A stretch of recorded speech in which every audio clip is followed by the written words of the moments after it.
Okay.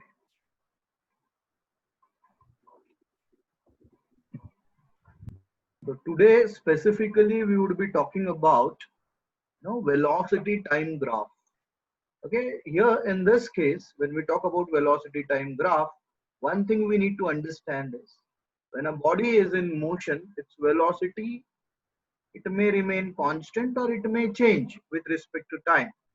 Okay, so how this change in velocity, whether it remains constant or whatever the variation in velocity is with respect to time, we need to understand how we represent it by a graph basically. Okay, and the graphs plotted for different cases will be called as velocity time graph, or shortly it can be abbreviated as VT graphs also, friends. All right, so let's see how the graph would look like in general. So here you can see along x-axis you plot the time, whereas along y-axis you plot the velocity. Now depending upon how velocity changes with respect to time, the nature of the graph would be presented in that manner. All right, so let's see, let's move ahead. So we have different cases, but before we go ahead, I want you to take a quick note of this so that we proceed further. Okay, am I clearly audible and are you able to see the screen clearly? Just let me know. One of you can just unmute and tell me, if. Yes, sir. Okay, great, great. No problem. So what I insist is, you please just take a note of this, where we have started the concept of velocity time graph. Very important for you people to understand this. Okay, this forms the part of your syllabus, as well as it will form the basis of the further analysis so far as motion is concerned. So again, I repeat, when we talk about velocity time graph, we are plotting the variation of velocity with respect to time. We take time along x-axis and velocity along y-axis, which is shown in the diagram on the screen, you can see. And the variation, as per the variation, the graph will also vary. Hopefully, you have taken a note of this before we move ahead to discuss different cases, friends. Sure. Let's move ahead. Hopefully, you're done with this. So here are different cases. The first case which I would be discussing with you is object with no acceleration. Now when I say no acceleration, when I say object with no acceleration, what does that mean? The velocity is not changing, because how do we define acceleration, friends? Change in velocity per unit time. Now here, if I'm specifically saying object with no acceleration, what does that mean? The velocity is not changing, and therefore the acceleration imparted to the object would be zero. Or in other words, I can say the object is moving with uniform velocity. Now let's understand how the velocity time graph would look like for a given case. So here you can have a look at it. It will be a straight line parallel to time axis. Now, as I have said, we plot, along x-axis, you plot time, along y-axis, you plot velocity. And when we say there is no acceleration imparted to the object, that means the velocity is constant, uniform basically. There is no change in velocity. So with respect to time, there won't be any variation of velocity, and ultimately you'll realize, the graph is like a parallel line basically to the time axis. You can see this is the graph AB, it's parallel to time axis. What does this indicate? It indicates that the velocity is not changing. So at time say t equal to 0, the velocity had a value a. You take a new position, the velocity value is not changing basically. All right, so let's have a quick analysis of this graph. Okay, that is more important. We have drawn a velocity time graph for the first condition, and that condition is specifically when the object is not moving with any acceleration, or it's moving with uniform velocity. Or let's say acceleration from A to B. Okay, how do we place it? So let this span be time t. So acceleration, as we know, we define acceleration as change in velocity per unit time. But at A also the velocity was same. and at B point B also the velocity is same. So you can put the value of velocity as v minus v, because the velocity is not changing, it's constant. So ultimately, it results to a value called 0. So acceleration is 0 because there is no change in velocity, or in simple words, change in velocity is 0. Therefore, the acceleration is also 0 in this case. So we can see how we analyze it. Now, if I want displacement, say for example, I want the object has moved from A to B. Okay, A was the initial position, B is the final position. There is no change in velocity. Therefore, there is no acceleration acting on the object which is moving from A to B. If I am considering the motion, now I want the displacement which the object covers from A to B in time interval t. So graphically, if you want to work out distances, basically, so graphically you will find the area under the curve. Okay, so when I say area under the curve here is a straight line. Okay, so you cannot call it as a curve, but we generally call it as a curve basically. Okay, because it may vary at times. Here it is not varying. Okay, so all right. So what I'm saying is the area under the curve is a rectangle here. You can see. So displacement graphically will be given as area under VT graph. I won't say curve VT graph. Let's generalize it. VT graph means velocity time graph. So this is VT graph. AB is VT graph. And when I'm talking about the area below it, it's like a rectangle. Okay, with the time axis having length equal to t and breadth equal to, you can say, v in this case, right? So displacement will be the area of rectangle in this case.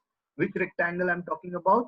Say if I consider the start point as O, okay, the origin as O over here, okay. So if I'm talking about the rectangle, I'm talking about OA, OA, then I move to B and then C and so on.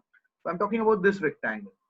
Now, if I'm talking about this rectangle, obviously the length axis is given by T, and the y-axis, the breadth axis will be, velocity over here. So V, so area of this rectangle will be length into breadth. So ultimately it will be V into T. So this is how you work it out graphically, friends. Okay. But if you realize the same is the case when you try to define it numerically also, or theoretically also. And how did you define it? Displacement per unit time. So S divided by T was V, right? So obviously S will be V into T. So this has happened theoretically also, but we worked it out graphically. So ultimately, whatever analysis we do graphically, it has to match with what we are doing, theoretically. So both the ways of analysis you should be well versed in.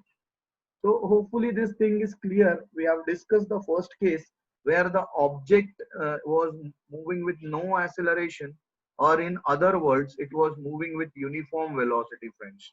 So I believe there are no doubts here. So that you just, you give me the feedback, one or two, you can give me the feedback. You're okay with it.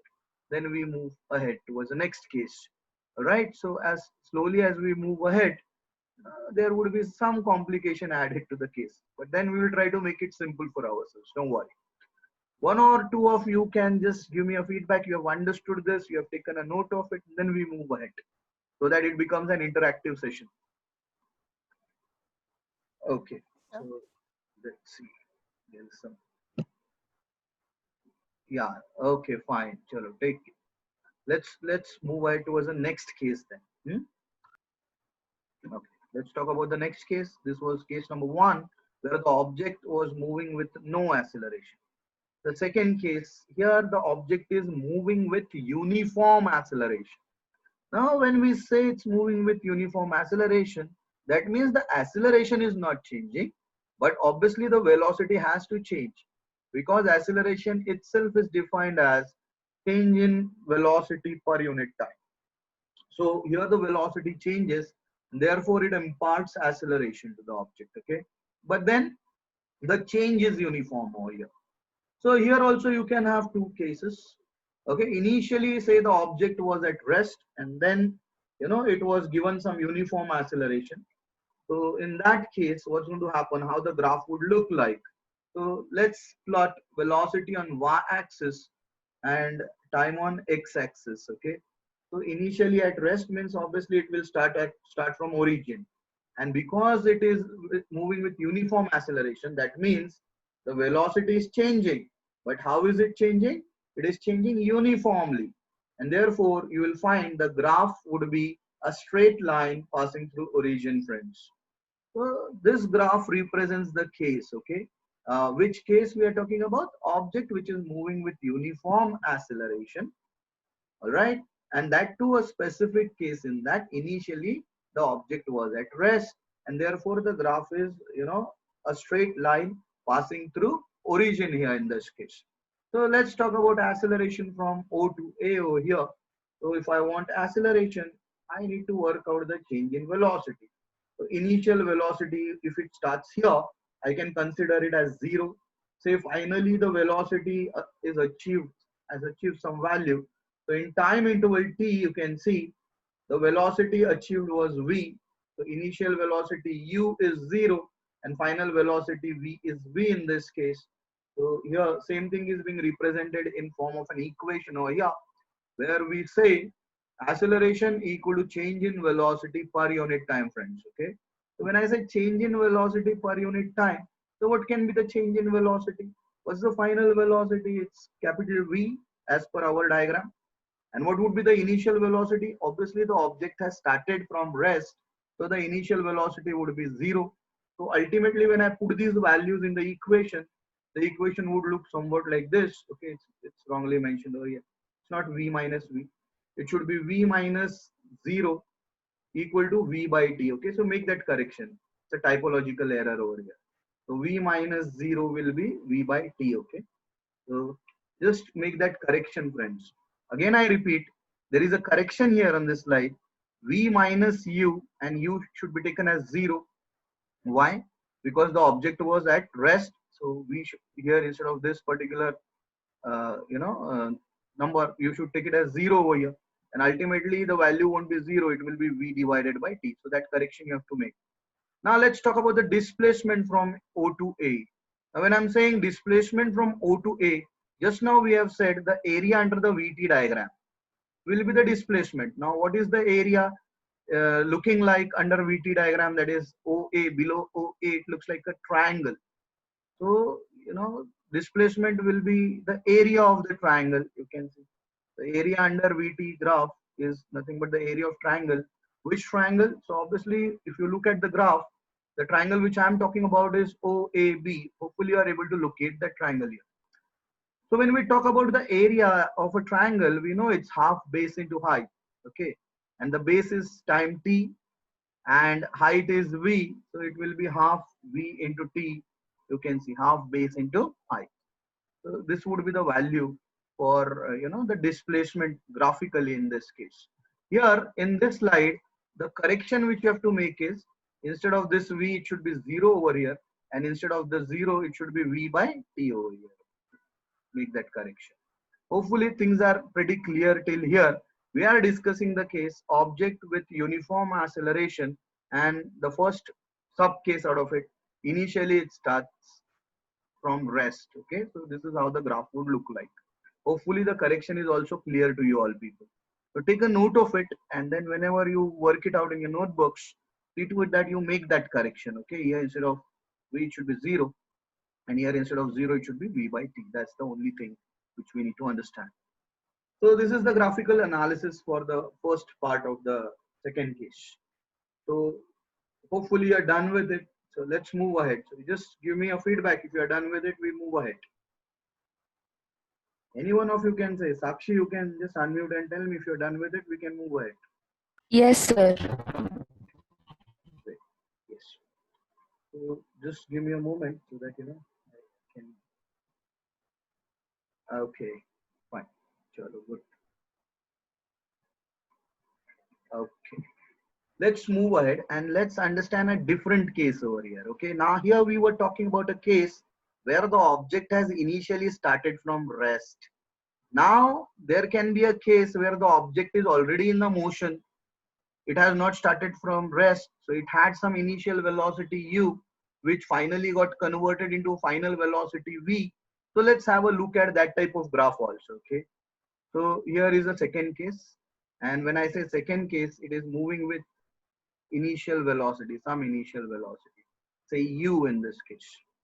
Okay, so initial velocity was not 0, So it is some value, say till a, this value is u, and we all know initial velocity is represented by u, okay, and obviously the final velocity will be represented by v.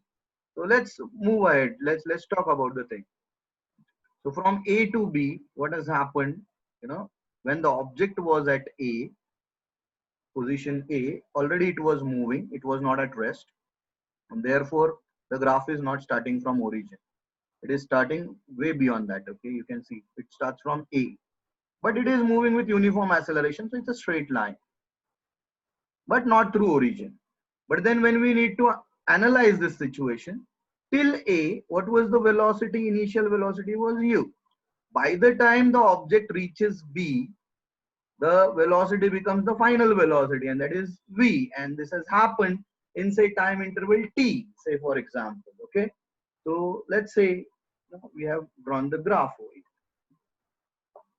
Okay, so if I try to segregate the two sides, if I try to divide v into two parts, the part of the triangle would be v minus u, whereas the part of the rectangle already it was u. Okay, so this is how the analysis can move further. Okay, so I'm dividing v into two parts, okay, segregating u and v minus u. Yeah. So now area under the curve. Okay, but before we go for area under the curve, let's talk about the equations basically. So change in velocity per unit time. This is the definition of acceleration. We all know that. Okay. So let's say what was the change in velocity. So can I say the change in velocity, or the velocity changed from u to v? That means the change in velocity is v minus u, and this has happened in time interval t. So ultimately it will be v minus u by t. And then you shuffle this equation, you take this t over here, it will become a into t, and you take v over here, so it will be v equal to u plus at. So the first equation of motion can be derived graphically like this if you observe, isn't it?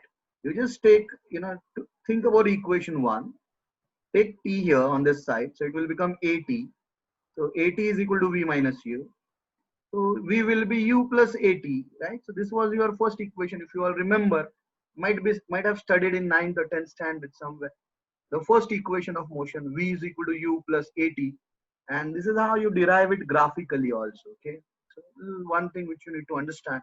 And second important thing over here, when we're talking about displacement from A to B, now as our usual concept, so displacement for between A to B will be the area under this curve, VT diagram. So there are two things involved over here. It's like a trapezoid, which can be further divided into two parts, a triangle and a rectangle. So totally, if I want the displacement from A to B, then there will be the addition of two areas over here, addition of the area of triangle and the area of rectangle, and that's how we get displacement. Okay, so let's see. So entire region OABMCO. Okay, I mean, this is how you can plot it. But then this can be divided, this area can be divided into two parts. You just segregate into two parts, area of rectangle plus area of triangle. Now it becomes easier. So area of rectangle, you all know, it will be very easy. U into T. S will be equal to U into T. You can see. And what about the area of triangle? Half base into height square. So base is T and height is V minus U. So you can see. Half base into height. So half base into height. All right. But then if you observe, you can see V minus U over here. You can see V minus U from equation 1. What is the value? A into T. So V minus U can be substituted as A multiplied by T, and you get your second equation of motion. And what is that? S is equal to ut plus half at square, friends. This is the second equation of motion which you get graphically. You all realize this, okay? You can understand this. V minus U is substituted as A into T. So A into T multiplied by T becomes at square. You get your second equation of motion. What is it? Second equation of motion, friends. S is equal to ut plus half at square. So from equation 1, you can get the first equation. V is equal to u plus at. And from this particular analysis for displacement, taking out the area, you get the second equation of motion. S is equal to ut plus half at square. Very, very important slide, friends. So just make a note of it clearly. Hopefully things are very clear till here.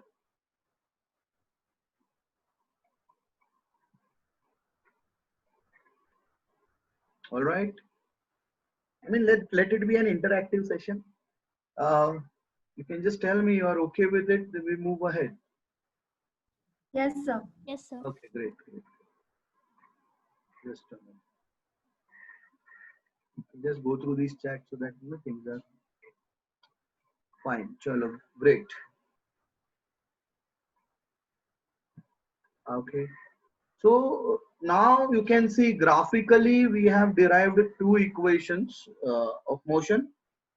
Here you can derive v is equal to u plus at, and here you have already derived s is equal to ut plus half at square. Now with the help of these two equations, you can easily derive the third equation, v square is equal to u square plus 2as.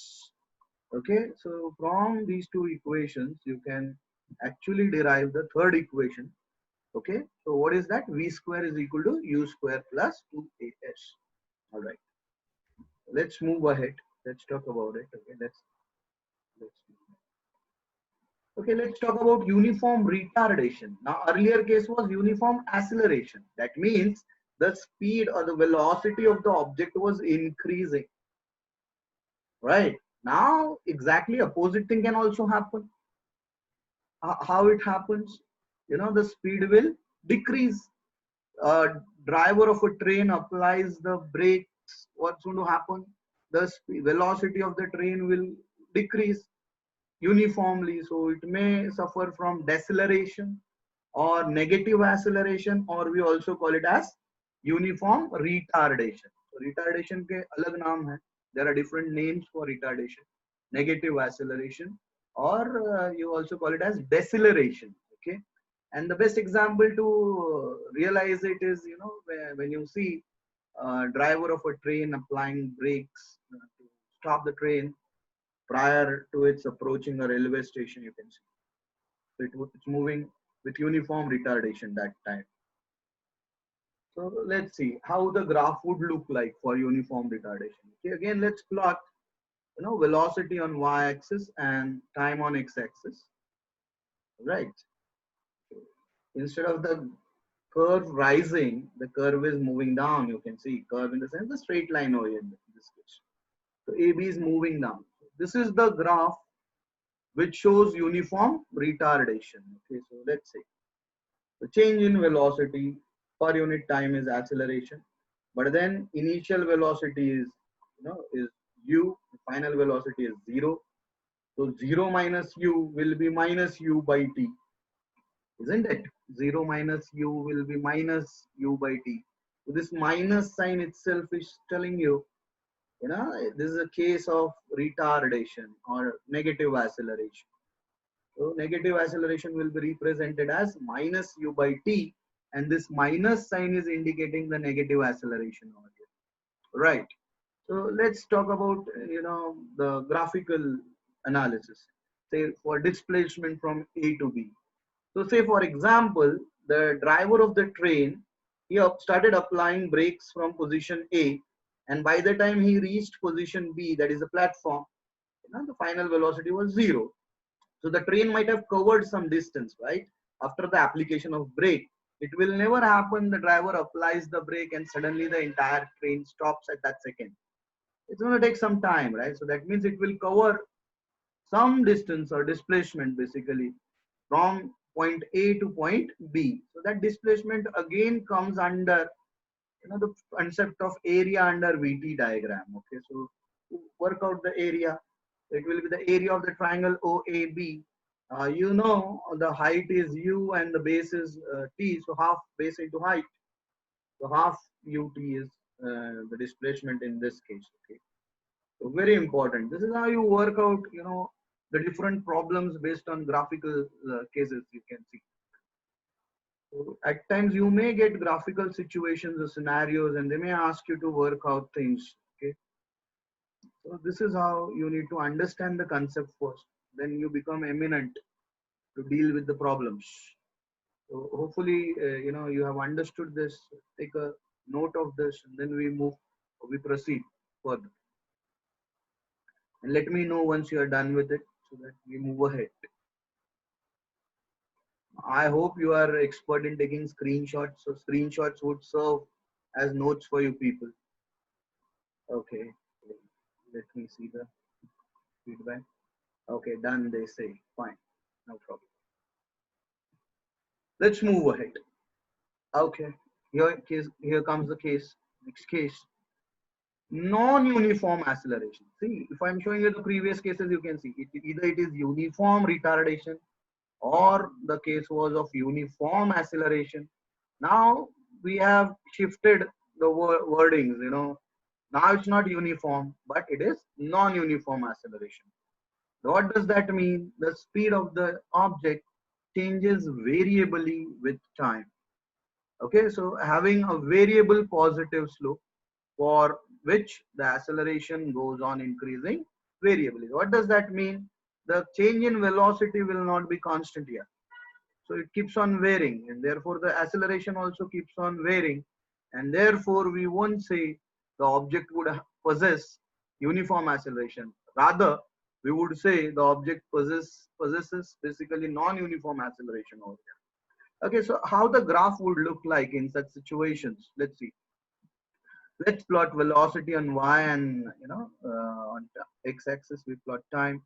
So the graph is like a curve, you can see. Now you can observe how the curve is. This curve is parabolic curve.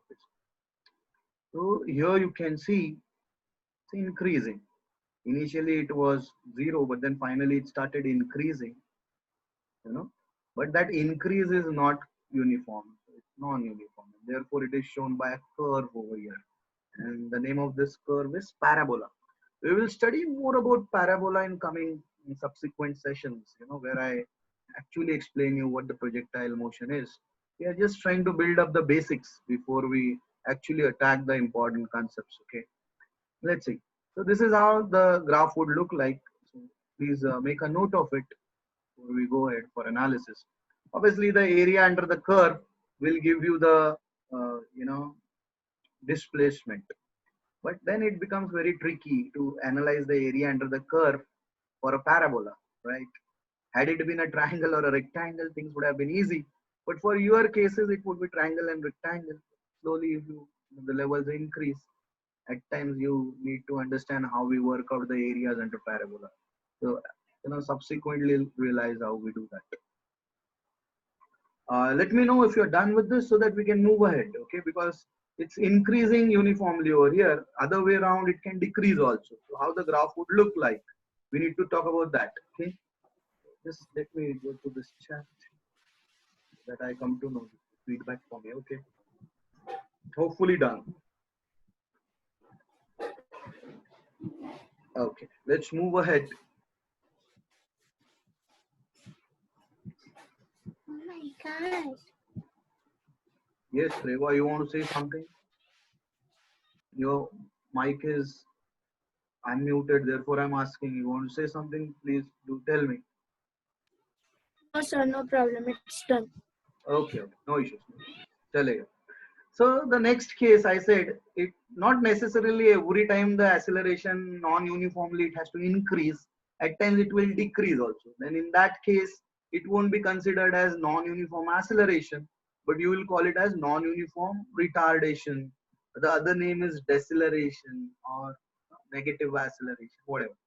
So, but the graph, how it looks like, okay, you can see. Instead of an increasing parabola, it will be a decreasing one. But the nature would be curvilinear. So this curve is again, you can see a parabola, but of a different nature. Why? Because it's a retardation case. It keeps on decreasing. So again, you can take a note of this before we move ahead. Hopefully things are sorted out till here. Are things pretty clear? We are analyzing velocity time graphs. Last to last lecture, because last lecture we had a technical problem, but then last to last lecture, if you realize we dealt with displacement time graphs. Here in today's lecture, we are dealing exclusively with velocity time graphs. How would they be analyzed? Hopefully things are done so we can move ahead and you have noted it down. So let's move ahead. Yeah. So I said we can derive kinematic equations using velocity time graph. So you have pen and pencil, so do write something. What is kinematics? So kinematics is a study of motion in classical mechanics. Kinematics is a study of motion without considering the cause. Okay, so I'll show you where we are not considering the cause.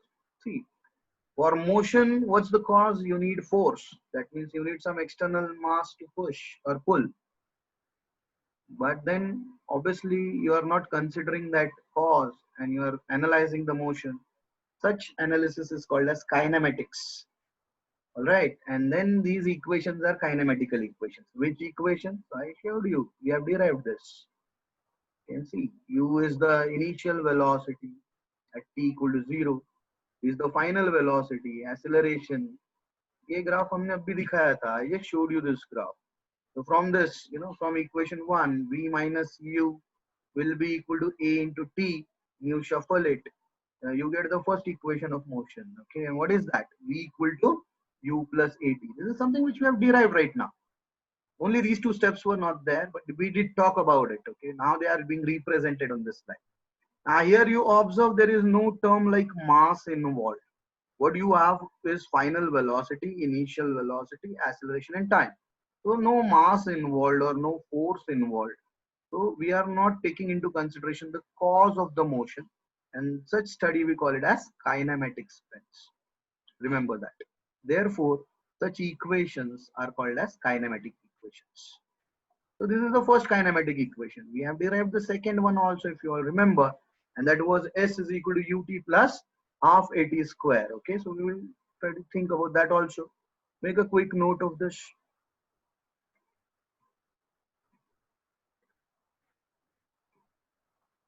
Okay, hopefully things are sorted out here.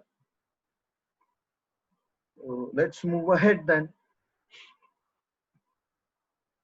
Yeah, so let's talk about the second graph. So I said displacement from A to B, right? So will be the area under this curve. We divided into two parts. One was rectangle, another is triangle. So just put it, you can see for rectangle, length into breadth, u into t will be the area. What about triangle? Half base into height. So base is t, height is v minus u. But v minus u, just now I told you from equation 1, what was v minus u? A into t. Put it as a into t. So you get s is equal to ut plus half at square, friends. This is second equation of motion, you can say.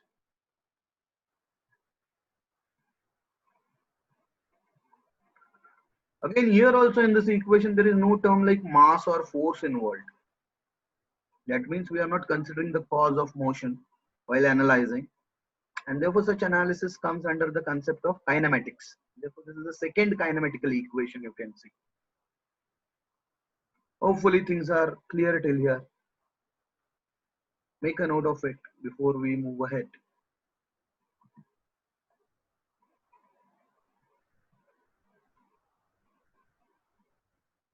Okay, hopefully things are sorted out till here. Let's move ahead then. Yeah, let's talk about the third equation. Now, how you get third equation from the same concept and continuation? Already we have derived v equal to u plus at. We will just square both the sides. Square both the sides. So you can square it. V becomes v square. This is entire bracket square u plus at bracket square. Expand this bracket. When you expand it, you get it as u square plus 2uat plus a square t square. Now you take something common out of term number 2 and 3. Let's see what's taken common. So I will take 2a common. So what remains in the bracket? So if I take 2a common, this is something which remains in the bracket. And what is it? Ut plus half at square, right?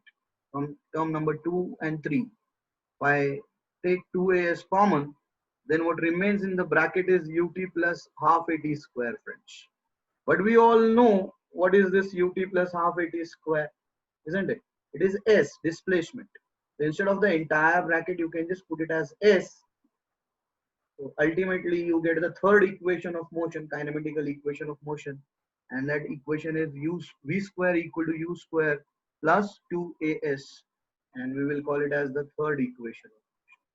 This is how we end up deriving three kinematical equations of motion, which we would be time and again using while we analyze motions, basically. So maybe these equations were not new to you, but then how we worked it out graphically, this is something new, and you need to understand this graphical analysis, okay, which will help you in sorting out some problems when it comes to entrance or boards, whatever. All right.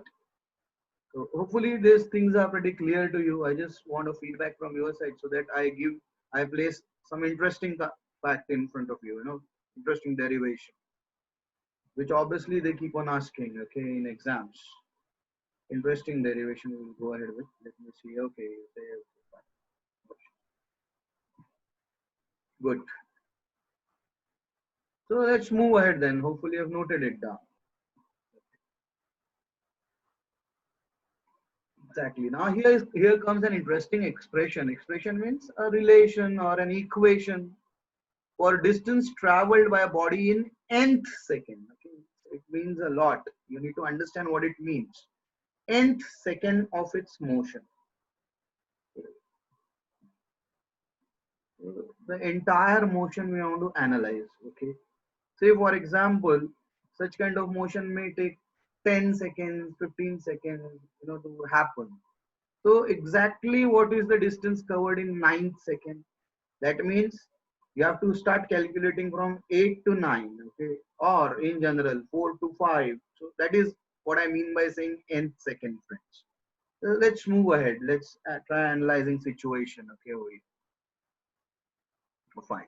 So expression for distance traveled by a body in nth second.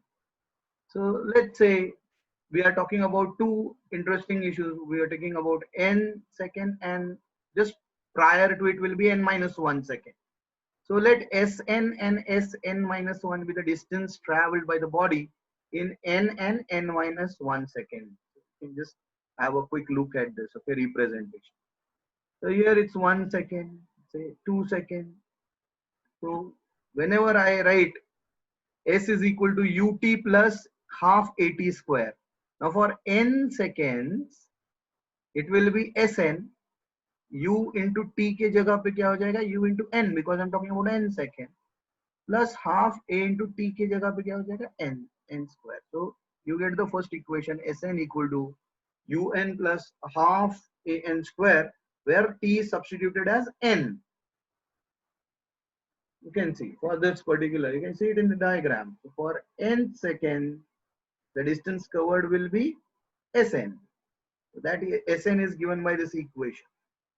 Sn equal to un plus half an square. And how do you get this equation? From the second kinematical equation of motion, friends. Now what will happen to an equation prior to that, n minus 1? Say, look at the graph first.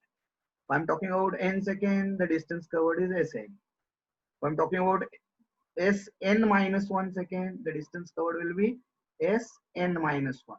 And how would it be represented? Obviously, instead of n, you will substitute it as n minus 1 second. Everywhere it will happen.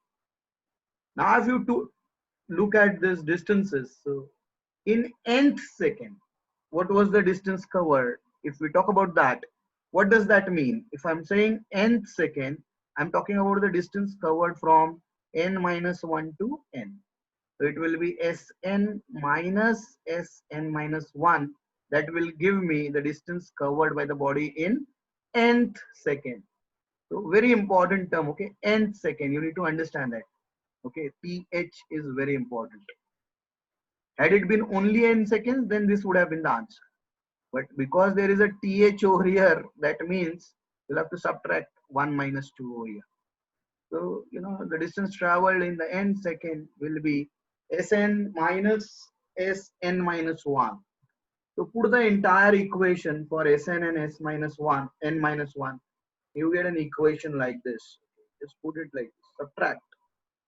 So when you subtract, you try to simplify it this way. At home also you can try this. And when you simplify it, okay, you will try this at home, okay, and you will tell me whether you got these equations correct after simplifying. Ultimately, you will get an equation like this. Okay, I'm giving you the entire simplification, but then the final equation we have to arrive at. Before I show you the next slide, I want you people to, make a note of this slide. कुछ नहीं, इसका simplify करके जो final answer आएगा, that will be the distance covered in n seconds. So you now understand what is the importance of the wording th over there at the top. Okay, hopefully done. Let's move ahead. So finally, when you simplify this, you end up getting the equation. Okay, S equal to U plus half A to n minus 1. So whenever they ask you to find out the distance covered in nth second, or say for example 11th second, 50th second, then this equation has to be used. Okay, instead of S is equal to UT plus half AT square. Okay. Now this is the case, this is the equation for a body which is moving along x-axis. So what about the body freely falling in the action of gravity? So here linear acceleration A will be replaced by acceleration due to gravity G. That's the only difference which will take place in the equation. So both the motions you can analyze. Either the motion is horizontal, you will use this equation. You will take A accordingly. The motion is vertical, stone falls from a building, and then you find out the distance covered by the stone in nth second. Then you are going to use this equation where acceleration due to gravity is involved. If initially it is at rest, you put U as 0, and then finally you get the equation. It further gets simplified as half G into 2n minus 1.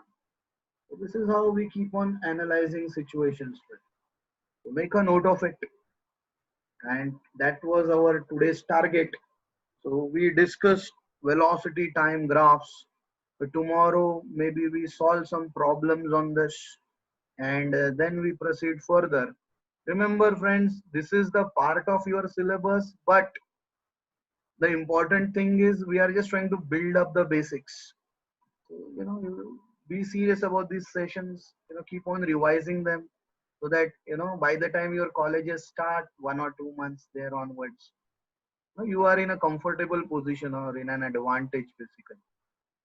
Hopefully you understand that. Take a note of this quickly.